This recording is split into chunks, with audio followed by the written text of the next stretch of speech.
राजनीति, आंदोलन, किसान, करप्शन, गरीबी, इन सभी मुद्दों पर आवाज उठाएगा अब तक न्यूज इंडिया। सत्ता के आगे जब भी सवाल कमजोर पड़ने लग जाए तो सवाल उठाने पड़ते हैं। बोल के लब आजाद है तेरे, बोल के सच जिंदा है अब तक। देखिए, अजीत दादा से आपके राजनीतिक मतभेद हो सकते हैं, लेकिन उनका कट्टर विरोधी भी ये बात कहेगा कि उनसे अच्छा एफिशिएंट और एबल एडमिनिस्ट्रेटर महाराष्ट्र ने नहीं देखा। जो निर्णय लेने की क्षमता जो उनके अंदर थी, जो कला उनके अंदर थी कि वो टोलवा टोलवी नहीं करते थे कि हाँ देखेंगे, करेंगे, हो सकता है क्या।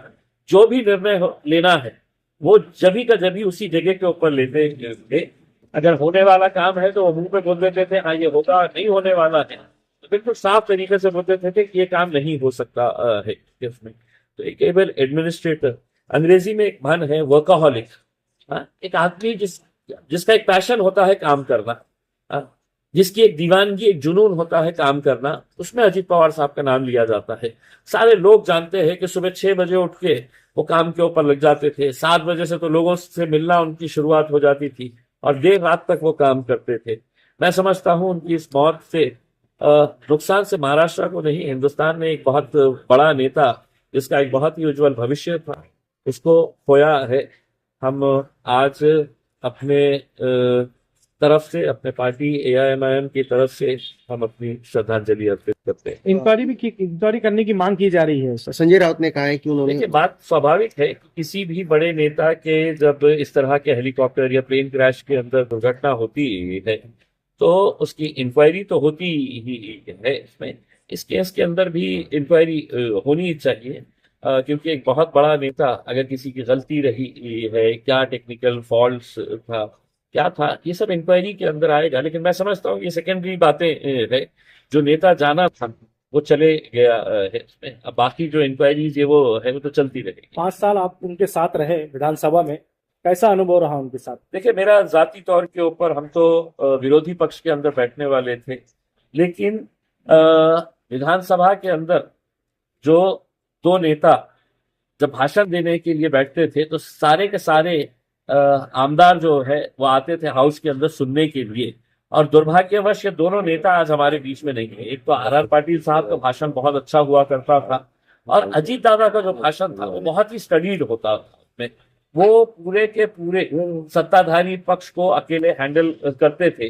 और मेरा तजुर्बा ये था, जब कोई मिनिस्टर जिसको जवाब देना होता था, रिप्लाई करना होता था किसी सवाल के ऊपर, जब अजीत दादा देख लेते थे ये मिनिस्टर कंफर्टेबल नहीं है, उसके पास सही तरीके से जवाब अवेलेबल नहीं है, तो जो एक नेता होता है, जो एक गार्डियन होता है, वो खुद खड़े रहते थे और वो अपने मिनिस्टर के डिफेंस के अंदर खड़े रह के सत्ताधारी पक्ष को पूरी तरीके से उनका जवाब जो एक्सपेक्ट करते थे वो जवाब देते थे। मैं यकीनन महाराष्ट्र के अंदर अच्छे अच्छे नेता यहाँ पे होके गुजरे हैं, चाहे वो विलासराव देशमुख साहब हो, गोपीनाथ मुंडे साहब हो, RR पाटिल साहब हो, या अभी अजीत दादा, ये सभी मैं समझता हूँ इन सभी की मौत जो है वो अनटाइमली डेथ कहते हैं ना, कि कभी किसी ने सोचा नहीं था कि इनकी मौत ऐसे हो जाएगी। दोनों राष्ट्रवादी जिला परिषद इलेक्शन लड़ रहे हैं और दोनों साथ आने के लिए संकेत मिल रहे हैं। ये राजनीति का मुद्दा जो है, ये राजनीति अपनी तौर के ऊपर, लेकिन अभी तो मैं समझता हूँ कि ये महाराष्ट्र और पूरा देश जो है वो एक सदमे में है। एक शोक पूरे महाराष्ट्र के अंदर फैल चुके है। तो राजनीति तो चलती रहेगी, कौन हारेगा कौन जीतेगा वो इस वक्त का मुद्दा नहीं है। इस वक्त यही है कि हमारा एक अच्छा नेता हमने खो दिया।